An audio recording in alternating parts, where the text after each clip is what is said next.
কর্মী হিসাবে, এখানে জনশক্তি হিসাবে শিক্ষা শিবিরে আসছেন।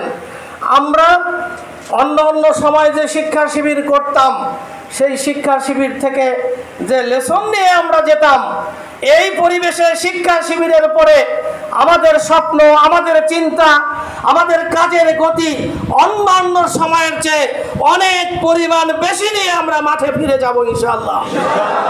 মাঠের অবস্থা আমরা পরিবর্তন করে দিতে চাই।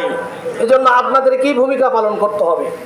এজন্য এই সংগঠনের সকল স্তরের এখন যারা দায়িত্ব পালন করছেন, সকল জায়গায় নিজেদেরকে ইসলাহ করা, সংশোধন করে নেতৃত্ব দেওয়ার ক্ষেত্রে আমরা যাতে করে অগ্রগামী হই, আন্দোলনকে মজবুত করি, সেই লক্ষ্যে আমাদেরকে ভূমিকা পালন করতে হবে।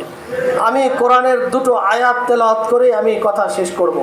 আল্লাহ রাব্বুল আলামিন সূরা হুদের ৮০ নম্বর আয়াতে বলছেন, ক্বালা লাউ আন্না লি বিকুম কুওয়াতান আও আওয়ি ইলা রুকনিন শাদীদ। এখানে লূত আলাইহিস সালাম আফসোস করে বলেছিলেন, হায় আমার যদি এখন শক্তি থাকতো, আমার যদি অবলম্বন থাকতো, তাহলে আমি তোমাদেরকে প্রতিরোধ করতাম। তার মানে নবীরা পর্যন্ত শক্তি অর্জনের জন্য, দিনের জন্য তারাও কিন্তু চেয়েছেন। নবীরা চেয়েছেন যে আমার শক্তি দরকার, কারণ যারা ইসলামের বিরোধিতা করে তাদের মোকাবিলা করতে হলে শক্তি প্রয়োজন আছে কিনা। আর জামাত ইসলামীর সেই শক্তি অর্জন হবে। অগ্রসর কর্মীরা রকম মানে উন্নীত হয়ে তারা আন্দোলনের শক্তি অর্জন করবে, অবলম্বন হিসাবে, খুঁটি হিসাবে আন্দোলনের দায়িত্ব পালন করতে হবে। আর একটি আয়াত সূরা আয-যারিয়াতের, ফাতাওয়াল্লা বিরুকনিহি ওয়া ক্বালা সাহিরুন আও মাজনুন।